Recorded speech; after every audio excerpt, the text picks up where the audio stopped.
Всем привет! Рада, что вам зашел новый формат моих видео, такого длинного разговора о журналистике. Сегодня предлагаю продолжить, и я также буду отвечать на самые популярные вопросы о журналистике, медиа и всем, что связано с этим бизнесом.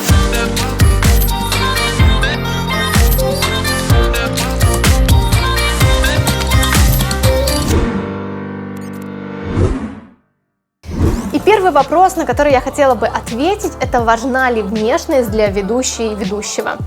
И это не такой поверхностный вопрос, которым он может показаться на первый взгляд и да, и нет. Важна и не очень. Да, безусловно, ваша милая мордашка может быть своеобразным авансом для вашей работы в кадре. И это такой небольшой кредит доверия, который вам дает зритель, который включает вашу программу, видит ваше милое личико и готов вас послушать. То есть вот он, этот аванс. Но поверьте мне, как только вы открываете рот и говорите какую-то ерунду или просто плохо говорите, этот аванс сразу же закрывается и сразу же уходит. Поэтому, в принципе, да, ваши симпатичные черты лица могут вам помочь, но это первая секунда. То есть это просто завлечь зрителя или просто немного расположить к себе вашего гостя. Конечно, основная работа будет за вашей головой. Второй интересный момент – это ваша типажность. Вы можете быть прекрасной, симпатичной, миловидной девушкой, и это будет вам очень мешать вписаться в серьезную информационную программу, о которой, к примеру, вы мечтаете. Я была свидетелем таких случаев несколько раз, когда чудесные, прекрасные девушки очень старались, но программы информационные совершенно не хотели их принимать. Знаете, есть такая фраза «это не о тебе», вот эта вещь, она совершенно не о тебе. Вот в данном случае была такая же история. Эти девушки не вписывались в серьезные информационные программы, как бы ни пытались. Еще один момент, который на первый взгляд может показаться для вас большим плюсом, это возраст, но это совершенно не так.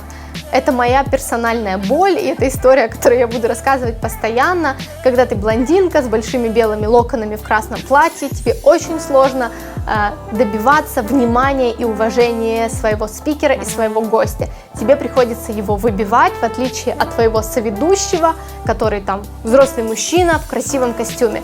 Он может в десятки раз хуже разбираться в той теме, которую вы будете обсуждать. Но этот момент, когда вы блондинка, молодая, 22 года, даже если вы очень умная, вы все равно не будете сразу же создавать мнение эксперта. К сожалению, дело совершенно не в вас, а в том, что так вот созданы мы люди, мы очень стереотипно мыслим, и даже если нам кажется, что мы современно подходим к восприятию мира, все равно чаще всего мы мыслим стереотипами, картинками, и когда видим вот этот типаж, мы сразу же даем оценку этому человеку.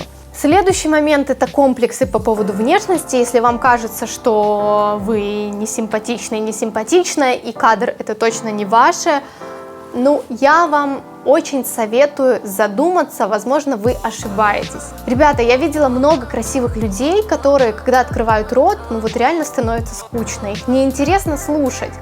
И при этом их побеждали и уделывали, может быть, гораздо несимпатичнее люди, но с такой харизмой, люди, которые умеют делать классный продукт и умеют нести себя в кадре. Вот это то, к чему нужно стремиться. Это то, что будет давать вам такие большие плюсики. Это ваши внутренние умения. А какие-то черты лица, которые вас смущают, наоборот, могут вам помочь запоминаться. И это тоже будет классно. Поэтому вот этот момент внешности, он очень тонкий. И вообще в целом не забывайте, что сейчас мир меняется. Посмотрите на то, каких моделей предоставляют на показы какие-то мировые бренды. Принимайте себя таким, как есть, и умейте нести себя в кадре, не стесняясь. Ни в коем случае не стоит закрывать перед собой дорогу в кадр только потому, что вам кажется, что вы не очень симпатичны. Я уверена, что вы точно ошибаетесь. Второй вопрос, который мне задали подписчики, это было ли такое, что вы не нравились себе в кадре? Конечно, да. Такое было постоянно, и это не потому, что я придираюсь, я не придирчивая к своему внешнему виду в кадре, я очень спокойно отношусь к этому, и также и с фотографиями, я не прошу делать мне 1 000 000 фото, потому что не тот ракурс, я в этом плане очень спокойна, и мне кажется, как раз работа на телевидении на это повлияла. На ваш внешний вид в кадре влияет все, от настроения гримера с утра, который может вам неудачно подвести глаза, и у вас такой будет тяжелый взгляд, какая-то неудачная прическа, которая будет искажать форму вашей головы. Ваш внешний вид также зависит от настроения оператора, который мог с утра поссориться с женой, и ему, в принципе, плевать, как вас снять с хорошей стороны, и он выставит очень жесткий свет, а для девушек это особо болезненно, когда вам в лицо светит таким жестким светом, и сразу же у вас такой некрасивый нос, все ваши какие-то недочеты сразу же видны в кадре. И также ваш внешний вид может зависеть от локации. Если это студия, к которой вы привыкли, вы примерно понимаете, как себя в ней вести, куда лучше сесть, где расположен свет, то бывает такое, что вы участвуете в выездной студии, выездной формат, и тут уже не предугадаешь. Бывает слишком яркое солнце, и нет возможности его прикрыть, либо его нет, и все очень тускло, хотя иногда это, конечно, лучше. И, в принципе, какие-то непредсказуемые условия, которые так или иначе влияют на ваш внешний вид в кадре. Что делать в такой ситуации? Вот когда вы готовы к съемке, ваш гость сидит напротив, и вы подглядываете в кадр и видите, что выглядите там плохо, а исправить это нельзя. Во-первых, помните, что вы, скорее всего, умножаете ваш внешний плохой вид на 10. Вы, скорее всего, не так плохо выглядите, как вам кажется, то есть паниковать сразу же не нужно. Худшее, что вы можете сделать, это сорвать съемку, устроить истерику, сказать, что вам не нравится, разрыдаться, либо никому ничего не сказать и просто рыдать в кадре там, или за кадром. Такое я тоже видела, и просто быть всем недовольной. Нет, вот здесь уже проявляется ваш профессионализм, когда вы садитесь в кадр и отрабатываете полностью это интервью. И только потом берете там фото, скрины из этого видео и работаете над ошибками со всеми, кто, по вашему мнению, эти ошибки допустил. Третий вопрос, который задали подписчики: что интереснее мне, работа в кадре или за кадром? Мне всегда казалось, что работа в кадре, работа ведущей — это самая интересная работа в мире. И до определенного возраста это была моя мечта, и когда я попала работать в кадр, я просто этим наслаждалась. Но мне кажется, что каждый активный журналист, который попадает в кадр, каждый активный человек, который работает ведущим, со временем и с возрастом начинает понимать, что он хочет большего, как бы парадоксально это ни звучало. И да, вот это большее, оно есть, и это как раз работа за кадром. Это производство и создание какого-то продукта. Вам захочется быть не просто частью и винтиком, там, ведущей, к примеру, вам захочется это создавать. И, как по мне, вот с возрастом понимаешь, что это гораздо больше, это гораздо круче, и вот именно к таким вещам нужно стремиться. Безусловно, одно другому в принципе не мешает. Вы можете прекрасно проявить себя в кадре и работать периодически в кадре, но, как по мне, работа за, редакторская, продюсерская, режиссерская — это что-то гораздо большее.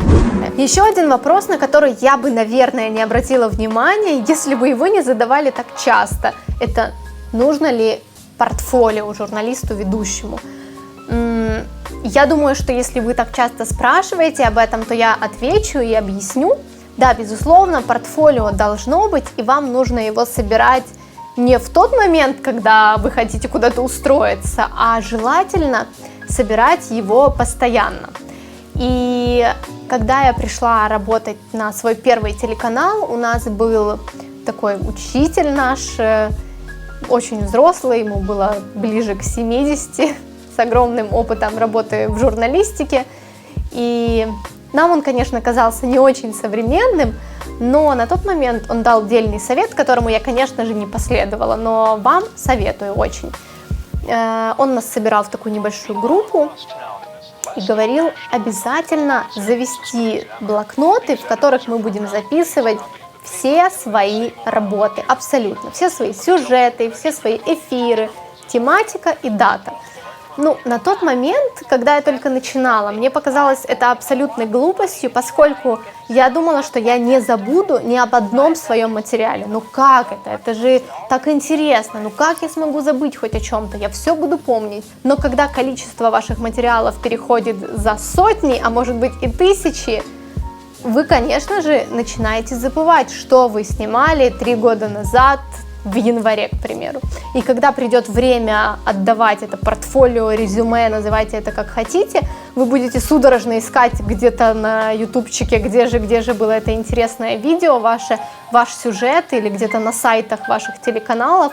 И эти темы вам нужны не только для портфолио, они вам очень понадобятся, очень пригодятся, когда нужно будет сгенерировать какую-то классную тему. Вы можете заглянуть и посмотреть: о, оказывается, я там в сентябре 4 года назад снимала материал о том, как незаконно используют животных в центре города для развлечений. Вот, пожалуйста, супер тема, нужно туда вернуться, посмотреть, как обстоят дела. Сделала ли что-то местная власть с этим, есть ли там хоть какие-то животные, провести эксперимент. Пожалуйста, темы цикличны, и иногда вот такой сбор тем – это то, что вас спасет. Ну и кроме того, это действительно поможет вам при создании резюме. Следующий довольно-таки популярный вопрос, он касается подростков, ребят, которые собираются поступать куда-то и не знают куда. Вы знаете, что я в основном всегда отговариваю от поступления на журфак. Ну, не то чтобы отговариваю, но советую поступить на другую смежную специальность, даже если вы уверены, что будете работать журналистом. И вот вопрос касается того, подойдет ли в таком случае филология. Однозначно, филология – это один из лучших факультетов, которые вы можете выбрать для себя, если вы в дальнейшем хотите быть журналистом. Почему я так усердно советую поступить на филологию и получить именно это образование? Поскольку, когда я начинала работать в журналистике, у меня были проблемы с русским языком, потому что русский язык не мой родной язык украинский, и когда нужно было использовать и работать на русском языке, возникали проблемы, поскольку я часто использовала украинизмы, неправильно формулировала предложения, хотя очень старалась, но все равно, конечно, мой уровень знания языка был не идеален. И искренне очень завидовала по-хорошему ребятам, которые были с филологическим образованием, которые сходу выдавали же правильные ударения, которые очень грамотно писали. Мне же приходилось эту грамотность выгрызать, выбивать, учиться очень долго и усердно, чтобы достичь их уровня. Поэтому, если у вас есть такая возможность и желание, то поступайте на филологию, потому что у вас будет большое преимущество, когда вы придете работать в журналистику. Внешний вид в кадре. Периодически я включаю телеканалы и вижу, как включаются молодые журналистки, и это просто невозможно выдержать. Во-первых, сумка на плече. Каждый раз, когда вы хотите записать стендап и рассказать что-то в кадре, передайте эту сумку своему оператору, если вы так переживаете за все, что там находится внутри. Я обычно просто сбрасывала ее в ноги, но этой сумки на плече быть не должно. Рюкзака тоже не должно быть. Ваш рюкзак на плечах может быть оправдан, когда вы работаете в поле, у вас там какие-то военные учения, и тут в принципе оно выглядит органично. В остальных случаях это выглядит странно. Вы как будто не готовились к этому стендапу, как будто вот как находились, так вы и влезли в этот кадр. Следующий момент – это очки на голове. Я в принципе не советую никогда носить солнцезащитные очки на голове, это не аксессуар для головы, для ваших волос. А тем более не делать это в кадре. Любой человек, который хоть раз заглядывал в правила этикета, знает, что носить солнцезащитные очки на голове – это правило дурного тона. Вообще солнцезащитные очки нужно снимать, даже если очень яркое солнце, и с вашей головы, и с ваших глаз. И это тоже момент об уважении к зрителю, когда вы в кадре в солнцезащитных очках записываете какой-то серьезный стендап, мне кажется, что ваш зритель должен видеть все-таки ваши глаза. Следующий пункт – это голые плечи, шлейки от лифа у девушек, особенно летом. Вообще у вас не должно быть такого понятия в кадре, как открытые плечи. Плечи должны быть закрыты всегда, поэтому если лето и жарко, найдите футболку, либо вещь, которая хотя бы прикрывает плечи. Нужно понимать, что вы не на пляже, и это выглядит странно, это выглядит неорганично. Оговорочка, если вы на пляже, то в принципе такой внешний вид допустим, если вы снимаете сюжет на пляже, и вы даже можете это как-то обыграть, и, возможно, у вас есть там какой-то эксперимент, вы в шляпе, в таком летнем наряде, то это ок. Но если вы включаетесь с места событий, у вас очки на голове, сумка, открытые плечи, это как минимум неуместно. Еще один момент, который хотелось бы выделить, это ваш макияж. Если вы работаете в новостях, не переусердствуйте, потому что ваше разукрашенное лицо может выглядеть странно, когда происходит какое-то ЧП, какое-то чрезвычайное событие и вас отправляют в эту минуту на ДТП масштабное или какая-то трагедия произошла, и вы тут с такой боевой раскраской, как будто вы на юбилей. Я была свидетелем много раз, когда мы приезжали на какие-то съемки, очень боевые, очень активные, и дамы на каблуках выглядели, журналистки на каблуках выглядели там максимально странно и неуместно. Зачем вы это делаете? Это показывает то, что вы не готовились к съемке, и вы просто не понимаете, куда вы едете. Когда вы в полях, в области бегаете на каблуках, это выглядит странно, это неудобно, ваша продуктивность падает, вы не успеваете, если там какой-то экшен, бежать за своим оператором, за спикером. Да, никто не застрахован от странных ситуаций, которые и у меня была тоже, и с этими же каблуками, когда мне неправильно координатор описала съемку, она сказала, что мы едем на митинг, а у меня были такие осенние ботинки на удобном каблуке, но тем не менее это каблук, и как бы, ну там должен был быть небольшой экологический митинг на полчаса, который я должна была подснять для своего общего сюжета. И здесь вот эти ботинки как бы никаким плохим образом не влияли на мою съемку. Но по несчастливой случайности оказалось, что координатор перепутала съемку, и оказывается, что мы едем не просто на экологический митинг, а мы едем на большую свалку в поле. Я себе, конечно, тогда подпортила и настроение, и ноги, потому что бегать приходилось активно, нужно было догонять людей, которые незаконно оставляют там мусор, и съемка была действительно интересной и классной, но я не смогла, по моему мнению, выполнить на 100% свою миссию. Но, видя эту ошибку, на следующий день я вернулась туда отдельно с оператором в это место, мы подсняли это все отдельно, продублировали, и как бы я исправила свою ошибку, свою и ошибку координатора. Продумывайте свой гардероб заранее, вы должны выглядеть опрятно, вы должны выглядеть аккуратно, и вы должны выглядеть уместно. Какой интересный совет могли бы вы еще нам дать? Часто спрашивают у меня в Инстаграме в личных сообщениях журналисты, которые уже работают год-два, но в принципе еще не считают себя профессионалами. И это вывод, который я сделала совсем недавно, проанализировав свою работу сейчас. Это ваши собственные связи в обществе. Безусловно, командная работа – это круто. Ну, для тех, кто не знает, я объясню коротко, как работает любая организация съемочного процесса. На больших телеканалах есть координаторы, администраторы, которые созваниваются с героями, спикерами. И по факту вот этот момент личного знакомства и контакта, он у вас только на съемке. И вы чаще всего забываете даже взять номер, потому что у вашего координатора всегда есть. Это не очень хорошо. Плюс, например, вы на съемке отрабатываете только момент, который вам нужен для материала, и не пытаетесь познакомиться с человеком ближе, не пытаетесь его узнать ближе. Это большая ошибка, я ее тоже допускала. Мне казалось, что это не очень комфортно, надоедать спикеру, с ним знакомиться, пытаться с ним поговорить. Я очень в этом плане стеснительная, как бы странно это ни звучало. И со временем с экспертами, с которыми я часто встречалась, мы начали общаться чуть ближе, там зафрендились во всяких фейсбуках, периодически друг с другом общались вне работы.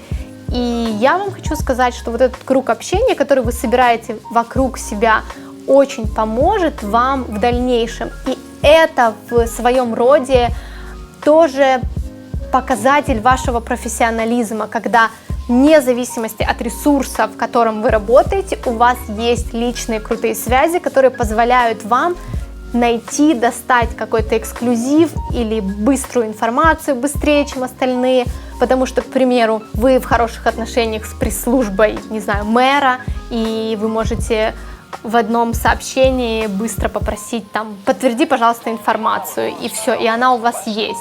В отличие от остальных журналистов, которые заходят официально, с каких-то заявлений, обращений, просьб и ждут, пока им там через какой-то период предоставят ответ. С другой стороны, это поможет вам быстро собирать материал, также вне зависимости от ресурса, в котором вы работаете. Если у вас есть классная база хороших экспертов, и вы можете быстро-быстро их обзвонить и сказать, что-то произошло, прокомментируйте ситуацию, назовите это правильно, как это правильно с политической точки зрения, там, экологической точки зрения и так далее. Люди, которые вас знают, которые вам доверяют и быстро, чуть ли не в телефонном режиме, готовы вам прокомментировать тот или иной момент или дать свое интервью. Вот этот момент связей, он очень важен, он трудозатратный, он забирает много энергии, когда вы помимо основной работы еще пытаетесь как-то выстроить ваши связи с этим человеком. Но в дальнейшем это вам очень поможет, поэтому у вас должна быть своя эксклюзивная телефонная книга и свои связи для дальнейшей работы в журналистике. Работайте над этим. Еще один интересный вопрос, который вы задали: могу ли я определить молодого начинающего журналиста с первой минуты? Да, могу. И есть две вещи, которые откровенно с первых же секунд палят молодого журналиста. Это интонация и ваши ударения. Об ударениях я говорю здесь бесконечно. У меня есть несколько видео, где я рассказываю о самых частых ошибках в ударениях и в целом в речи. И второе — это интонация. Интонация как в жизни, в разговоре, так и в кадре. Вот вы часто слышите о том, что у кого-то поставлена речь, у кого-то поставлена дикция, и это не только о том, чтобы правильно произносить звуки, это как раз и о вашей интонации в том числе. Если показывать интонацию начинающего журналиста-ведущего, то она вот такая всегда. Начинающие журналисты не умеют выдерживать ровную интонацию в кадре и говорить информационно ровно. Очень слышно, когда молодой журналист пытается что-то записать, какой-то стендап, у него очень прыгает вот так вот интонация сверху вниз. И вот я, например, с первых минут сразу же понимаю, сколько времени этот человек проработал в СМИ, как в личной жизни, так и на экране. Поэтому да, легко понять, молодой журналист или нет, но в этом нет катастрофы. Все когда-то были молодыми начинающими журналистами, поэтому пускай это вас не расстраивает. И вот, наконец-то, я дошла до вопроса, как искать темы для материалов. Я уже немного затронула этот момент ранее, и сейчас расскажу подробнее. Какое-то время мне казалось, что темы для своих сюжетов придумывают какие-то гении. Вот у нас были опытные журналисты на телеканале, которые эти темы просто выдавали вот так. Я же сидела неделями над этим чистым листом бумаги и там выцарапывала одну какую-то тему с трудом и просто не понимала, как им удается. Также у меня был редактор, которая тоже в мгновение там: давай снимем в субботу это, в воскресенье это, в понедельник можем вот так сделать, вот так. И я думала, что это просто, они гениальны, как у них получается. Но со временем, подсматривая за их работой, я поняла, что это не настолько сложно. Нужно просто уметь смотреть вокруг себя и понимать, что происходит. Как вы можете придумать тему? Наблюдая за, к примеру, своим городом, вы можете заметить, что, например, какое-то кафе обнаглело и закрыло своими столиками центральную улицу города, и люди постоянно обходят ее, потому что им неудобно. Нет, это еще не основная тема для вашего материала, и это даже не инфоповод. Возможно, это небольшой инфоповод. Копайте глубже. А как много в городе таких кафе? А есть ли какие-то правила расположения? Да, они есть. А что говорит об этом закон? А что говорят об этом люди? Все раскручивайте, и вы узнаете такое количество возмущений и интересной информации. Второй момент: чувствуйте настроение в обществе. Живя в Одессе, я понимаю, что у нас всегда неспокойно весной. Это связано со всякими майскими датами, и у нас такое обостренное чувство событийности в эти моменты, и всегда такой неспокойный период, неспокойная весна в этом городе.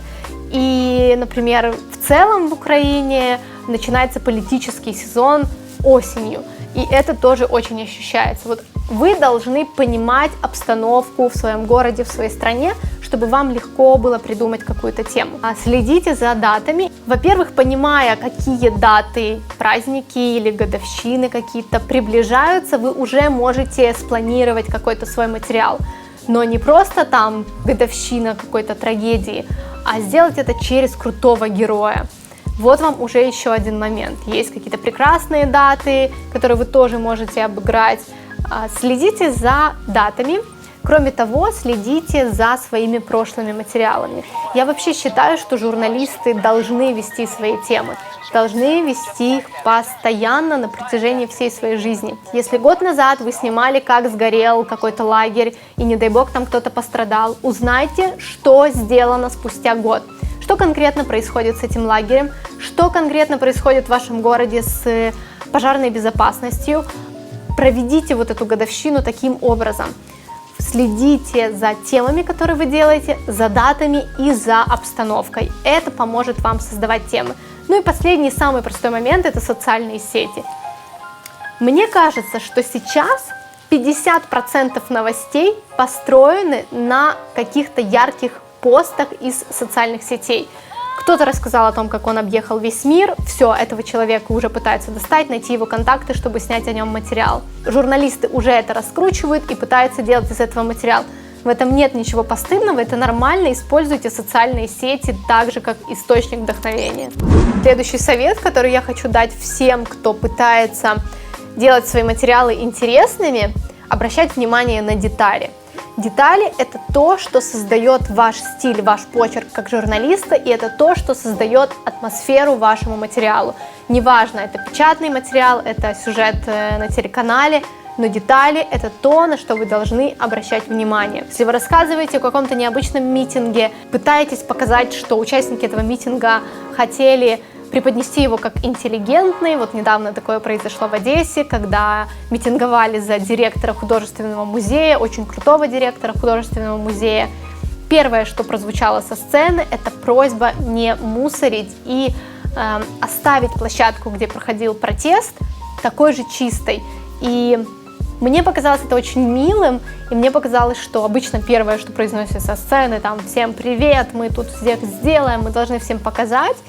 И как человек, который часто снимал и рассказывал о различных митингах, я хочу вам сказать, что это разительно отличается от всего, что я слышала, и мне показалось важным об этом написать. Еще один пример. Я смотрела прямое включение молодой журналистки. Недавно произошел большой обмен пленных и между Украиной и Россией, и вот эта девушка, она не просто рассказывала факты, там, прилетели, президент встречает и прочее, она рассказала о том, что когда подошла к ребятам, которые выходили из самолета, ей было даже неловко что-то у них спрашивать, понимая, через сколько всего они прошли, и сколько у них трудностей было, и в каком они состоянии, и она честно рассказала о том, что она и ее коллеги не знали даже, что спросить, потому что вопросы вроде о том, что как вы себя чувствуете, звучали бы очень глупо. И вот это такая деталь, которая описала мне гораздо ярче состояние этих ребят, чем вот все кадры и все какие-то яркие фразы. Поэтому уделяйте внимание деталям. Это то, что создаст нужную атмосферу вашему материалу. Ну и последнее такое яркое наблюдение, которое я специально оставила напоследок для тех журналистов, которые дослушали меня до конца. Это значит, что вам действительно интересна эта сфера. И вот такой очень объемный и сложный вопрос я оставила напоследок. Как вы знаете, недавно вышло 2 фильма о Беслане от Юры Дудя и от Ксении Собчак. Я меньше буду говорить о содержании и больше о форме. Всем, кто в дальнейшем планирует работать на телевидении или с YouTube-каналом, это будет полезно. И вот эти 2 фильма настолько четко показали разницу между крутым блогером и телевизионным журналистом.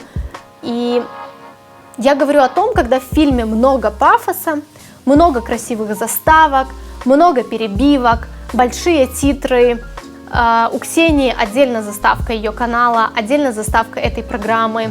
Вы знаете, даже названия разные. У Юры там «Беслан, помни» и название проекта, ну, «Вдуть», а у Ксении длиннющее название, какой-то там авторский фильм Ксении Собчак, расследование о том, ну, то есть такое прям телевизионное, пафосное, длинное название. Потом заставка с крутящимися титрами, потом длинное вступление, как она идет по городу, по школе с таким грустным видом.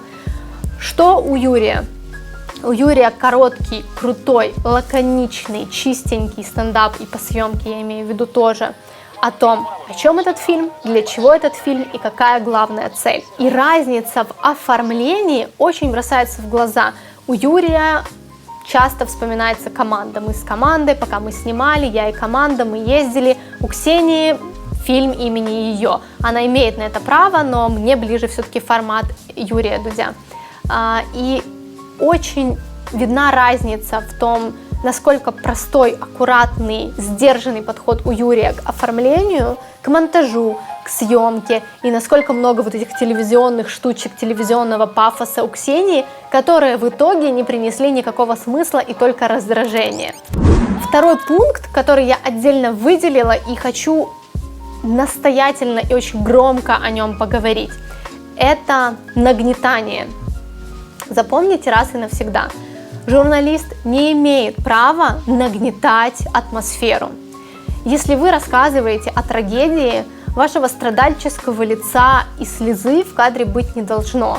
О трагедии должны рассказывать ваши спикеры и факты, но ни в коем случае не грустные вы и не грустные кадры из закадровой такой печальной, надрывающей душу музыку. Поверьте, то, что произошло в Беслане, ужасно и так.